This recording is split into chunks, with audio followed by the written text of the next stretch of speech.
Hallo zusammen, ich bin's mal wieder, euer Michael, und heute gibt's von mir ein Video zu diesem Objektiv in Verbindung mit der Kamera. Wir haben hier die OM Systems OM1 Mark II.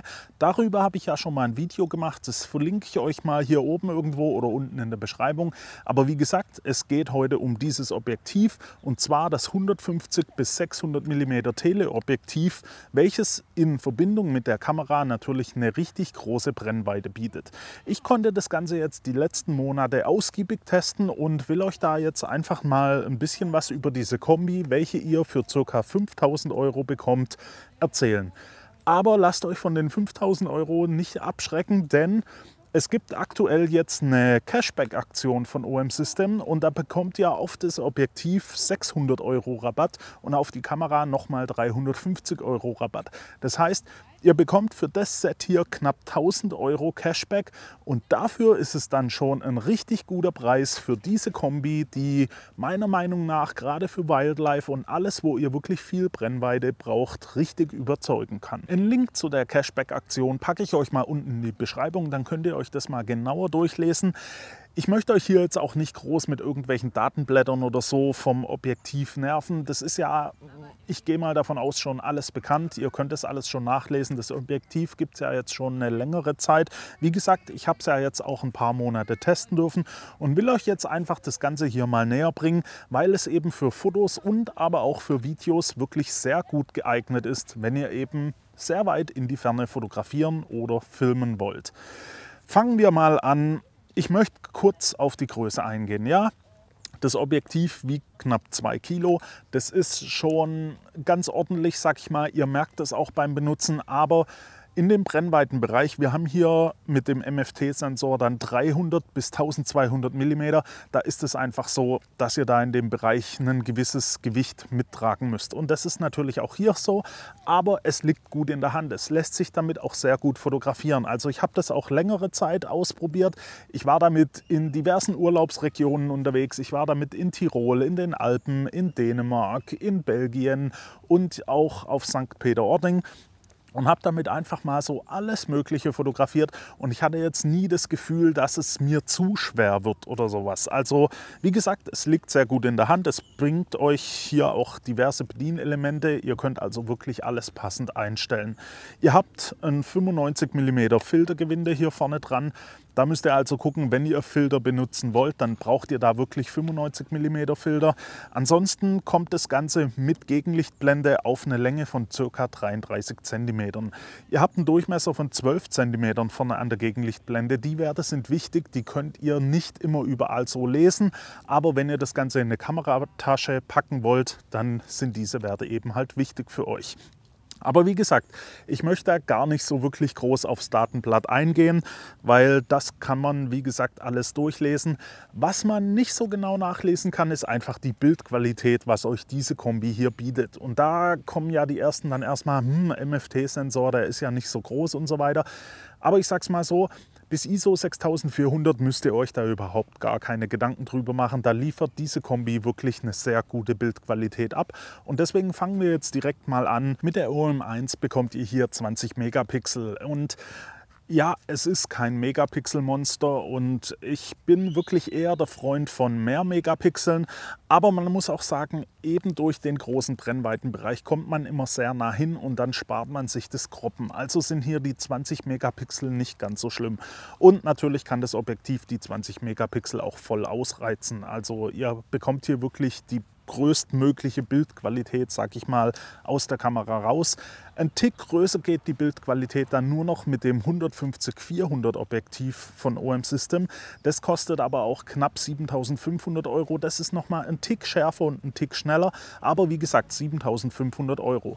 Aber auch für die Weiße Göttin, wie sich das Objektiv nennt, ich habe da auch mal ein Video dazu gemacht, das verlinke ich euch, gibt es jetzt gerade eine Cashback-Aktion, da bekommt ihr 500 €. Jetzt warte ich kurz. Ihr habt es vielleicht nicht gehört, hier ist gerade das Auto durch den Park gefahren. Für die Weiße Göttin des 150-400 gibt es, wie gesagt, jetzt gerade auch eine Cashback-Aktion. Da kriegt ihr 500 € Rabatt bzw. Cashback auf das Objektiv. Das ist also, wenn ihr wirklich ein High-End-Objektiv haben wollt, die bessere Wahl, sag ich mal, beziehungsweise die Wahl, welche ihr einfach treffen solltet, wenn Geld mehr oder weniger in dem Bereich keine Rolle spielt. Ansonsten seid ihr hier mit dem 150-600 schon sehr gut ausgerüstet. Aber wie gesagt, jetzt kommen wir wirklich mal zur Bildqualität. Ich bin mit der Schärfe vom 150-600 nämlich wirklich sehr zufrieden. Klar, man kann immer so ein bisschen mehr erwarten. Ihr dürft jetzt hier keine Festbrennweitenschärfe erwarten. Das ist bei jedem Zoom-Objektiv eigentlich so. Ihr habt da immer kleinere Abstriche, sag ich mal. Aber wie gesagt, es liefert schon eine sehr, sehr gute Qualität und ich habe jetzt nie das Gefühl gehabt, dass die Schärfe nicht ausreichend gewesen wäre oder sowas. Also da kann das Objektiv die Kamera wirklich sehr gut bedienen. Gefieder von Vögeln wird sehr sauber und detailliert dargestellt, was natürlich eine sehr große Rolle spielt, weil ich denke mal, einige werden hier damit Vögel fotografieren.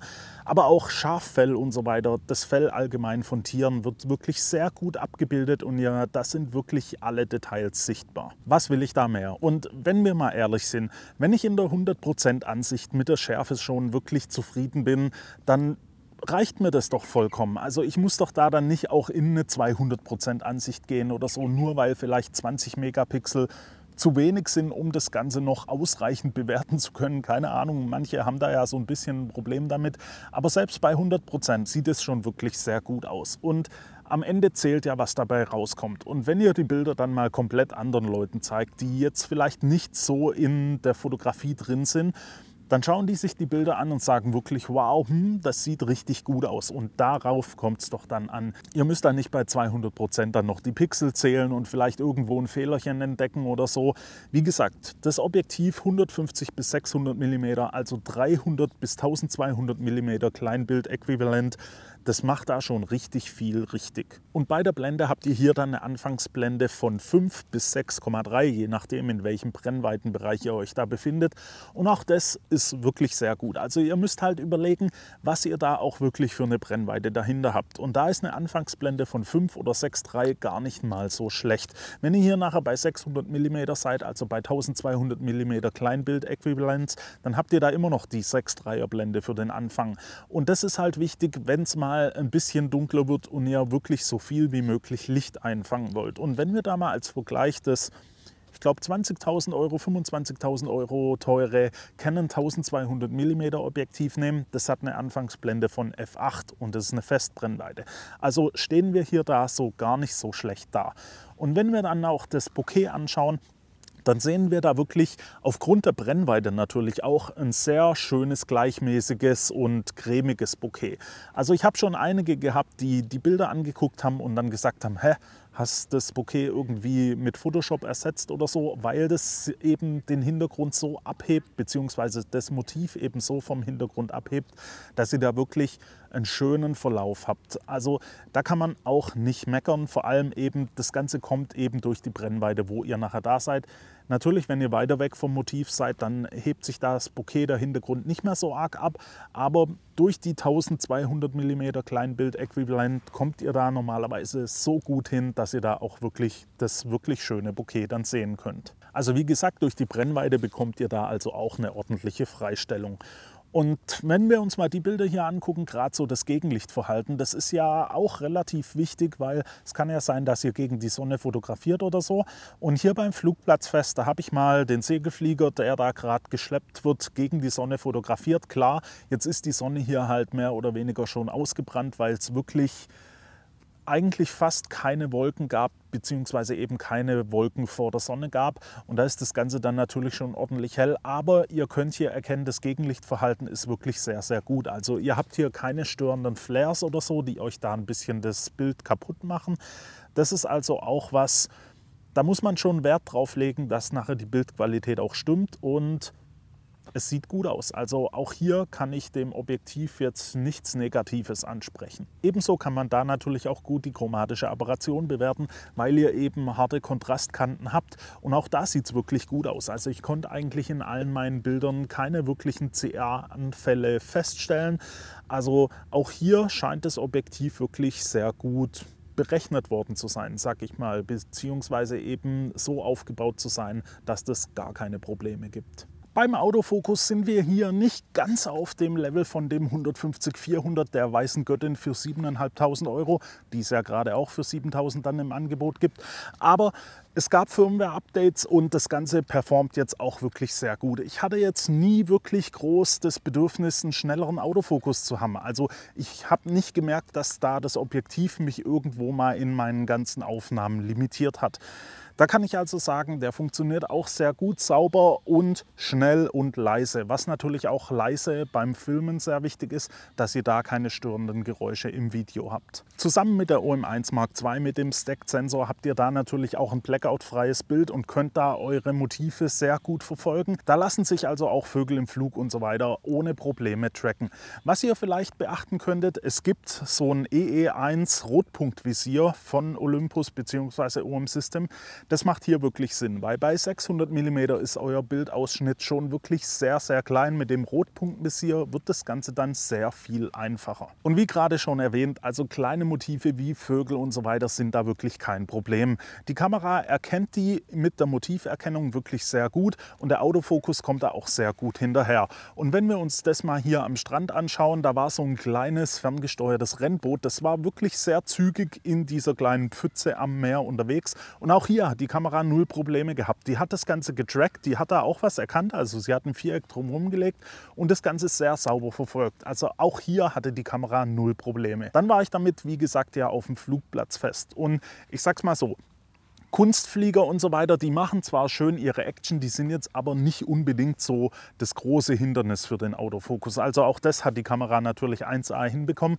Was schon mehr anspruchsvoller war, war dann so ein kleiner Modellflieger mit einer Jet Engine drin, also ein richtiger Jetflieger. Der war ziemlich schnell und sehr wendig und auch den habe ich hier ein bisschen verfolgt und fotografiert und auch da hat es wirklich sehr gut funktioniert. Also auch die Motiverkennung hat den wieder erkannt und das Tracking sauber hinterhergeführt. Da ist eigentlich wirklich jedes Bild davon was geworden. Und da kann ich euch sagen, die bewegen sich schon deutlich schneller als jetzt irgendwie mal ein normaler Flieger oder sonst irgendwie was am Flughafen.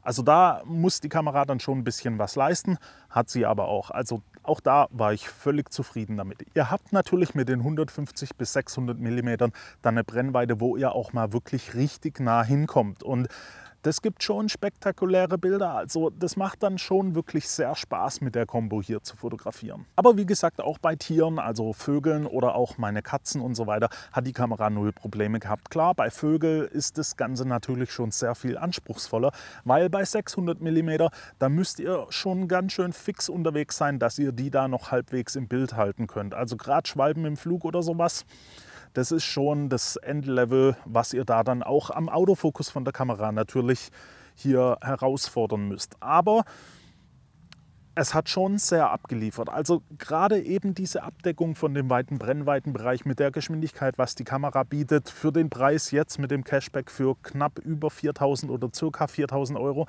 das ist schon wirklich, wirklich sehr ordentlich. Aber auch am Strand kann man damit sehr viel Spaß haben. Ob es da jetzt die Möwen sind, die sich da im Wind treiben lassen oder die Möwen, die am Boden nach irgendwas zu fressen suchen, da lässt sich alles wirklich sehr gut festhalten. Und wie gesagt, ihr habt da eine richtig gute Bildqualität. Also wenn ihr hier die Beispiele anguckt, da seht ihr wirklich das Gefieder schön detailliert. Da kann man echt nicht meckern. Auch so ein Surfer, der hier in den Wellen surft, ist da echt kein Problem für das Objektiv und auch nicht für die Motiverkennung.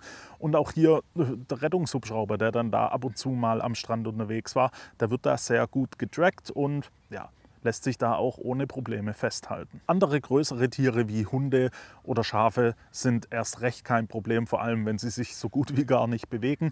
Aber auch hier seht ihr, dass da wirklich das Fell vom Schaf mit sehr vielen Details festgehalten wird. Ihr habt da halt einfach den Vorteil, ihr kommt wirklich sehr nah hin, ihr müsst da nicht croppen und dann sind die 20 Megapixel auch sehr ausreichend. Die Kombi bietet euch natürlich auch einen Bildstabi im Objektiv und in der Kamera. Das zusammen bringt euch 7 Stufen bei der Stabilisation und wenn wir hier mal das Video angucken, das ist von der Fähre nach Sylt, also wirklich auf dem Meer und bei 600 mm die Robben, die da auf der Sandbank liegen, aus der Hand gehalten und das ist schon richtig, richtig ordentlich. Also die Stabilisierung, da kann man wirklich nichts sagen, da bietet halt ein MFT-Sensor wirklich Vorteile, der kann sich in der Kamera so stark bewegen, dass da halt wirklich dann was geht und Ich sag's mal so, um die Robben hier wirklich zu sehen, da braucht ihr halt auch die 600 mm, weil sonst hättet ihr davon nicht mehr so viel mitbekommen. Also wie gesagt, die Stabilisierung macht da wirklich auch sehr viel Spaß, gerade im Videobereich, aber auch beim Fotografieren, wenn das Bild bei 600 mm halt stabilisiert sein soll bzw. stillgehalten werden soll, damit ihr da auch wirklich erkennt, was ihr fotografiert. Über den Preis kann man natürlich streiten, wenn wir hier bei einem MFT-System sind. Aber wenn wir das Ganze mal vergleichen, um in den Brennweitenbereich zu kommen, dann muss man bei Vollformatsystemen, welche wahrscheinlich die Konkurrenz dazu darstellen, vielleicht auch noch APS-C, da muss man schon wirklich sehr viel Geld hinlegen. Und eben durch die schon genannte Cashback-Aktion, welches gerade von OM Systems gibt, 600 € aufs Objektiv und 350 € auf den Body, da macht es das Ganze schon wirklich sehr, sehr interessant, gerade wenn ihr eben im Bereich Wildlife und so weiter fotografiert oder eben sehr viel Brennweite braucht. Das muss ja nicht immer nur Wildlife sein, das kann ja vielleicht auch, wie zum Beispiel hier der Leuchtturm am Strand sein, den ihr dann natürlich auch über eine gewisse Distanz fotografieren könnt. Es bietet einfach sehr viele Vorteile, wenn man mal richtig Brennweite dahinter hat. Ihr könnt das Ganze natürlich auch noch mit einem 1,4-fach oder 2-fach Telekonverter verbinden und dann kommt ihr auf 2400 mm Kleinbildäquivalent. Und das ist halt schon richtig, richtig viel Brennweite. Da müsst ihr dann aber natürlich auch gucken, ihr fangt euch da die ganze Luftqualität mit ein. Also wenn ihr da 2400 mm über eine sehr lange Distanz fotografiert, dann habt ihr da mit hoher Wahrscheinlichkeit auch so ein bisschen Hitzeflimmern drin. Außer ihr seid jetzt halt gerade bei 0 Grad in den Alpen. Da kämpft ihr dann vielleicht ein bisschen mehr mit Schnee oder sowas. Also da müsst ihr dann wirklich die Luftqualität eben schon mit einberechnen. Es liefert aber einfach alles sehr toll ab. Wie gesagt, ich packe euch das Ganze mal unten in die Beschreibung, gerade diese Cashback-Aktion, die es da jetzt von OM System auch noch gibt. Und ihr könnt euch das Ganze auch noch ausleihen. Ihr habt da so eine Test- und Wow-Aktion von OM System. Ich glaube, die ist sogar dauerhaft. Da könnt ihr euch das Ganze einfach mal für 5 Tage gratis ausleihen und der Hin- und Rückversand ist da auch mit drin. Also das übernimmt OM System, da kriegt ihr normalerweise dann ein Etikett dafür und dann könnt ihr das Ganze natürlich auch mal ausgiebig ausprobieren, bevor ihr es vielleicht kaufen wollt. Lasst euch natürlich nicht zu viel Zeit, denn die Aktionen sind alle begrenzt, aber ich denke mal, zum Black Friday hin und so wird da auch noch mal was kommen. Das war es dann jetzt von mir. Wie gesagt, das Setup hier ist jetzt wirklich mein bevorzugtes Setup für Wildlife und alles, wo ich wirklich Brennweite dahinter brauche. Es macht richtig Spaß, damit zu fotografieren. Schaut es euch einfach mal an. Ich hoffe, das Video hat euch soweit gefallen. Wenn es denn so war, lasst mir ein Like da, abonniert den Kanal für weitere Videos. Wenn ihr Fragen oder Anregungen habt, könnt ihr diese gerne in die Kommentare stellen, dann versuche ich die zu beantworten. Und dann hoffe ich, sehen wir uns beim nächsten Mal wieder. Bis dahin wünsche ich euch eine gute Zeit. Ciao.